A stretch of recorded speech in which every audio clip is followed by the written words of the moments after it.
I've suffered from severe night terrors and sleep paralysis for most of my life.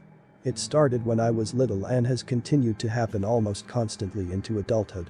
For those of you who don't know what sleep paralysis is or have never experienced it, consider yourselves very lucky. To summarize the experience, your mind is awake, but your body is still asleep. You wake up in the middle of the night, unable to move and unable to scream. As this is happening, you begin to hallucinate terrible things, such as demons, witches, and whatever else your brain decides to torture you with. I've always had one recurring creature visit me during my sleep paralysis episodes. It appears in a slightly different form every time I see it, but it always has glowing yellow eyes that resemble those of a cat. Its body is contorted and broken, and it crawls around like a spider. It has the upper body of a human, with long messy hair and large hands, but its legs are that of a goat. I always knew it was coming when I woke up, unable to move or speak, and heard the all too familiar sounds of its hooves thumping around and its cracking bones. It contorted its body in all sorts of unnatural ways as it crawled up and down my walls and ceiling. Sometimes it would run up and down the hallway outside my room before crawling, or sometimes running through my door. Every time I've seen it, it has climbed on top of me and attempted to suck the life out of me. It begins by strangling me until I can no longer breathe and whispers, "You will be mine." That horrible, evil, otherworldly voice has always been stuck in my head. I've always just called it thing entity because I had no other explanation as to what it was. One of my foster parents would even come into my room and begin beating me whenever I woke up screaming. I was constantly punished for my suffering. I would need to move into new foster homes quite frequently because of my nightly screaming. As you can probably tell, going through this on an almost nightly basis really started to mess with my mental and physical health. Even when I turned 18 and left the foster care system, things didn't get better. Sometimes I would go days without sleeping because I knew once I shut my eyes, I would be in for a night of absolute terror. My grades at school suffered, my relationship suffered, and I could never hold down a job. I tried almost everything to cure it. Medications, meditation, therapy, and even hypnosis, but to no avail. Eventually, I got desperate and started looking into natural remedies. I knew a guy from high school named Oscar who sold marijuana and shrooms. I hit him up on Facebook and asked him if he was still selling. He said yes. I explained my situation to him and asked if he had anything that could help. He said he had the perfect product and gave me a time and a date to meet up. We met up at the local park at noon the next day. I saw him sitting on a bench. He saw me as well and waved me over. He changed quite a bit since high school. He was a lot skinnier than he used to be, with a large blonde beard and long hair that went down to his waist. When I approached him at the bench, I tried to shake his hand, but he got up and hugged me instead. It was a little weird because we never really hung out that much in high school. The most notable encounter we had was when I had to drive him home from prom after he got kicked out for being intoxicated. "Adrian. Long time no see, brother. So happy you reached out," he said enthusiastically. "Happy to see you too, bro," I responded. "You got the special product?" He nodded and we both sat on the bench. He reached into his backpack and took out some kind of tea bag. "What is this?" I asked. "I thought you were gonna give me shrooms or something to smoke." He went on to explain that the tea bag contained various mushrooms and herbs that would help me reach the upper plane. I asked him what the hell he was talking about. All I wanted was something to help me sleep peacefully. He began giggling like a schoolgirl.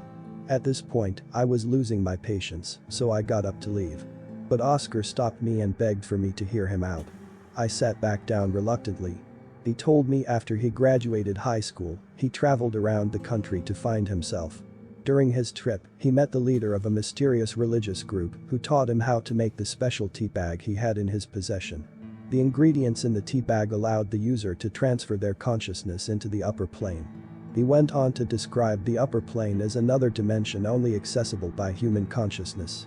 To transfer one's consciousness there, a person must completely detach themselves from this dimension with the help of years of meditation or the content in the tea bag. I was extremely confused and I began laughing at what he was telling me. I was always a very skeptical, science-based person, so all of this sounded like complete nonsense to me. "So how the hell is this gonna help with my problem?" I asked. He leaned toward me like he was about to tell me a secret and his tone changed and got much more serious. He started whispering. Once your consciousness is in the upper plane, you'll be able to remove any negativity weighing it down. Whatever you do there will have a direct impact on yourself here. Simply being there should do the trick because it will allow your mind to be cleansed and healed. Once you arrive, all you gotta do is sit there and enjoy the vibes. Time in the upper plane works differently than it does in this dimension, so you won't be able to tell how long you're in there, but you'll most likely reconnect with your body in around 1 or 2 Earth hours. After that, your sleep paralysis should be cured for good. I was sitting there in disbelief and regret that I reached out to this wacko for help. But I was so desperate, I was willing to try anything. If modern medicine and therapy couldn't help me, then maybe this was the miracle I needed. Okay, I said reluctantly, I'll try it. Oscar smiled. He started handing over the tea bag, but quickly pulled his hand back and got serious once again. Adrian, the upper plane appears differently to everyone who enters it because our minds cannot fully comprehend its true form. There are a lot of things about it we don't understand. Whatever world you find yourself in, do not wander around, stay in the place you arrive in the entire time. Do I make myself absolutely, 100% clear? Yeah man, for sure, I responded. I wanna hear you say it, he said. I exhaled in frustration. Okay. I put my right hand over my heart and my left hand in the air in a joking manner. I promise I won't wander around the Narnia fantasy world or whatever it is. He grabbed my hand and put it back down. Don't mess around with this, it's not a fantasy world, Adrian. Your actions in there have real consequences, do you understand? Okay, sorry, I said, I promise I won't wander. He nodded, started smiling again, and handed me the tea bag. Let it steep for 15 minutes, don't add any sugar, milk or honey, and stir it well after you remove the tea bag. Finish the whole thing, then lay down in a safe spot, he explained. I asked how much I owed him, but he told me helping out a friend was more than enough payment. At night, after I finished dinner, I started boiling the water for the special tea. Once it was boiled, I followed all of Oscar's instructions very carefully. I took the first sip and it was absolutely revolting. I can only describe the taste as mud mixed with rotten eggs. It was too late to turn back at that point, so I plugged my nose during each sip and managed to gag the whole glass down in about 10 minutes. Once I finished, I went into my room, laid on my back and tried to take some deep breaths. My cat came in and curled up beside me. I waited about 15 minutes and felt absolutely nothing. Oscar was full of crap, I whispered as I shook my head. I started getting up, but then the room began spinning violently. I immediately laid back down and prepared for the wild trip ahead. Here we go, I said to myself.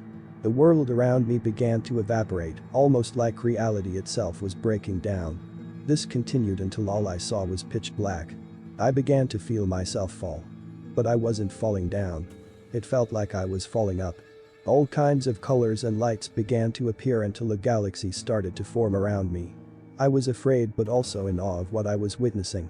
It felt like I was staring into eternity. As I was falling, I saw a colorful planet appear in front of me. It got closer and closer until I realized I was hurtling right toward it. I closed my eyes and braced for impact as I approached the planet at exponential speed. Right before I was about to crash land, I slowed down and began floating slowly and safely toward the ground. I opened my eyes. What I saw and felt was absolutely indescribable from a human perspective, but I'll try my best. The landscape was unlike anything I had ever seen before, both in real life and fiction. There were all kinds of vegetation and animals. They resembled the plants and animals on Earth, but they were so much more beautiful and complex. For example, I saw creatures that looked like lions, but they were red and green, with the legs of large birds and tails like peacocks. I saw multiple strange creatures floating in the sky. They all looked like combinations of different animals on Earth, some of them had multiple human-looking eyes. They made loud but gorgeous singing noises that harmonized perfectly with each other. The sky above was a perfect view of the galaxy, with different planets, stars, and colorful clouds littering the sky. Think of the most perfect night sky view you have ever seen, add the northern lights, then multiply that beauty by 1,000,000. I safely landed on the ground at the bottom of a massive waterfall that emptied into a crystal clear lake, filled with all kinds of unique and weird aquatic life. I felt absolute pure joy, like all my problems and negative feelings were left in the dark void I came through. This world didn't feel like a dream, it felt so real, more real than my life back on Earth. I felt more aware, I could smell better, see better, hear better, and think clearer. It was total heavenly bliss. I could not believe what I was experiencing. I took a few minutes or hours to take in my surroundings. Oscar was right, time worked differently in there, I had no perception of it. I spent an unknown amount of time sitting on a rock beside the waterfall, crying tears of joy. It was the first time I had felt happiness and peace in a very long time. I continued to look around the amazing world. I wanted to explore every corner of it. But then I remembered the stern warning Oscar gave me, absolutely no wandering. I shook off the feeling of curiosity, but then it came back. I just had to explore. What does Oscar know? I asked myself. This is an insane lifetime experience. If I don't explore, I'll regret it for the rest of my life. I began walking down the shore of the lake. I heard a loud and majestic roar above me. I looked up and saw a group of whale-like creatures with wings, flying gracefully through the colorful sky. Eventually, I got to the entrance of a thick forest.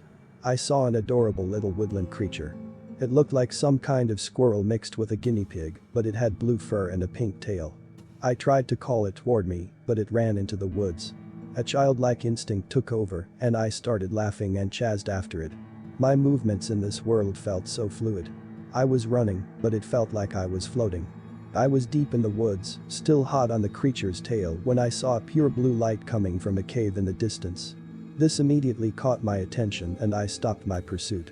For some reason, I was drawn to it, almost hypnotically. I approached the cave and stopped at the entrance. It's been a long time since I've had a visitor, I heard from deep in the cave. I was shocked, I wasn't expecting anyone else to be there. Hello, I shouted in response. Who's there? My voice echoed through the cave. There was no answer. Then I began to hear footsteps coming from the cave. They got closer and closer, and the light got brighter and brighter. Eventually, a tall, bald, glowing man dressed in blue and yellow robes emerged from the cave. His eyes were strange, they didn't have any corneas or pupils. They looked like galaxies, pitch black and dotted with bright stars. Hello, Adrian, he said. His voice was otherworldly. It echoed and slightly shook my chest and the ground around us as he spoke. How do you know my name? I responded. I have known you your entire life, we're closer than you think. Are you God or something? I asked. He smiled and said, it depends on your definition of God. What you see around you is my home. I have been trapped here since the beginning of creation. Outsiders don't usually wander when they visit, so I have not met anyone else in a long time. Trapped? I would love to be trapped in a place like this. I was told not to wander before I got here, but I don't know why. This place is wonderful. The man sat down on a rock beside the cave and smiled. Outsiders are very closed-minded, he said. They are afraid of what they will find here because they fear what they do not understand. But you are lucky you found me. I am the master of this realm. I can teach you all its secrets, and you will be more knowledgeable and wise than anyone on earth. How does that sound, Adrian? He reached into his pocket and pulled out a glowing yellow orb. Here is your reward for finding me. I hold in my hand the secrets of existence. All you need to do is reach out and take it, and all the knowledge shall be yours. I entered a trance, my eyes fixated on the glowing orb he was holding in front of me. I began to reach for it. That's right, he said, almost menacingly. The knowledge of the cosmos shall soon be at your fingertips. You will be like a god to those on earth. I was almost touching the orb, but then I got an overwhelming sense that something was wrong. That was the first feeling of negativity I felt in that place. I quickly pulled my hand back. I'm sorry, I can't. The man's face quickly turned from friendly and benevolent to sinister. He stood up and put the orb away. So close-minded, he snarled as his voice got deeper and more sinister. No problem. I've always said you will be mine, one way or another. And now you are here, my boy. In my dwelling place. His eyes morphed into those all too familiar, yellow cat-like eyes. At that moment, I finally knew what this thing was. It wasn't God or a friendly, benevolent spirit. It was the same thing that had been tormenting me almost every night since I was a child. And now I had walked right into its home, into its trap. It began morphing right in front of my eyes. Its body contorting, cracking and bending in all kinds of unnatural ways. It let out a horrible, blood-curdling scream that shook me to my core. An overwhelming sense of fear and panic overtook me. I turned around and began running back in the direction I came from. I could still hear the entity behind me, its hooves stomping the ground beneath it as it ran after me on all fours. The wonderful world I thought I was in began to change. The color began disappearing, the beautiful creatures began hissing at me, and the sky above turned blood red. I began hearing screams of suffering coming from deep in the woods. Some of the voices were telling me to run, while others were demanding I join them. I looked behind me as I was running for my life and saw the entity quickly gaining on me. I had no idea what to do or how to get out of there, so I started screaming for help. I don't know who I was expecting to reach, but I had no other option. As I was running and screaming, I noticed a door in the distance. I began running toward it, hoping it would lead me somewhere else. As I reached the door, the entity grabbed me, sinking its claws into my leg with 5 of its fingers. "You cannot escape me, I am already with you. We are one." It yelled and laughed maniacally. In a last-ditch attempt to release myself from its grip, I began kicking it in the face over and over, releasing all the anger from the pain and suffering this thing had caused me my entire life. Finally, I kicked it hard enough that it released me. As soon as I was free, I opened the door, ran inside, and slammed it shut. Once I shut the door, I was back in the void. I felt myself falling down this time. Until another universe formed around me. I saw another planet and recognized it right away, it was Earth. I began plummeting down toward Earth. Eventually, I found myself above my city, then my neighborhood, then my house, and then I was hovering over my own body, still unconscious in my bed. I hovered above my body for a while until I slammed back into it. It felt like I hit concrete. I woke up gasping for air. I leaned over my bed toward my trash can and started throwing up. I noticed my cat walking into my room. I began calling her over, but as soon as she saw me she began hissing and ran away. Once I composed myself, I grabbed my phone and checked the time. It was now 1 a.m. I had been out for 7 hours. I wondered why I was out for that long. Oscar said it would only last for 1 to 2 hours. I went to the bathroom and began splashing cold water on my face. I looked into the mirror and saw my eyes were bloodshot red, with deep bags underneath them. It was just a dream, it was just a dream, I kept whispering to myself over and over. I splashed more water on my face, but when I looked back up at the mirror, I saw something horrible. The entity was standing right behind me, with its dirty claws on my shoulders. I turned around, but there was nothing there. I thought I was still high from the tea. I walked out of the bathroom back toward my bed, but then I began to feel a stinging pain on my leg. I stopped walking and rolled my pant leg up. I saw 5 large bloody claw marks. As I was looking at my leg in disbelief, I thought about Oscar's warning, "Your actions in there have real consequences." I began to realize the gravity of the situation. That place I was in wasn't just in my head, it was real. That entity I had been seeing my entire life was real too, and I had just released it from whatever captivity had been holding it back. "It's real, it's real. It's real," I kept repeating to myself. I didn't know what else to do, so I curled up into a ball and began to cry. As I laid on the floor sobbing, I heard my cat scream, followed by a sharp crunching sound. I got up quickly. "Layla," I shouted, but she didn't come. I walked around my apartment trying to find her. I started getting a feeling that something terrible had happened. When I got to the living room, my heart dropped. Layla was on the couch, decapitated. Her blood was everywhere. On the wall beside the couch, written in her blood, were the words, "We are one." In the mirror above my couch, I saw it. It was where my reflection should have been. I walked closer to the mirror and it followed. "What do you want?" I screamed. "What the hell do you want?" The entity began smiling at me, showing its sharp, dirty fangs. Those yellow eyes that had haunted me for all those years were staring right back at me. "You have already given me what I wanted, Adrian. Thank you for freeing me," it said. "I was waiting so long for you to come get me, I was so lonely in there. Now you and I can finally be one." It began laughing. I started punching the mirror. Blood began pouring down my arms as shards of glass dug deep into my knuckles. "Leave me alone. Leave me alone," I screamed. I began to feel my feet lift off the ground. I flew into the wall violently. As I was laying on the floor, the entity emerged from the shattered mirror, its body contorting as it got closer to me. As it stood above me, I blacked out. I woke up in an alleyway the next morning. I pulled out my phone and called Oscar. "Adrian. What's up, brother? How was your journey?" I stayed silent, breathing heavily and not knowing what to say. Adrian, his tone became serious. "You didn't wander, did you?" I began sobbing. "I fucked up, man. I'm so sorry. Something followed me out of there. Something that has been tormenting me since I was a child. It's real, it's after me, I need your help, please. Oscar was silent and didn't say a word. I could hear him breathing heavily. His breath was trembling like he was panicking. Oscar, please help me, please tell me what to do. I yelled in complete desperation. That thing you released is more dangerous than you could possibly imagine. That is why I told you not to wander. When you disobeyed my warning, you gave this thing a route into our world. When you returned, it hitched a ride on you. It used to be trapped in there, and it could only astral project itself into your night terrors. But now it's here, and there is no limit to the harm it can cause you and others. I began panicking. Please. Please tell me how to get rid of it. I'm begging you. I've heard stories about those who have wandered in the upper plane. Once they return, they begin to lose their minds, until they lose themselves and something completely different takes over. There is no way to get rid of it, Adrian. It's already here, in our world. You are its vessel into this world, and as long as you're here, it will stay. I'm sorry I shouldn't have given you the tea.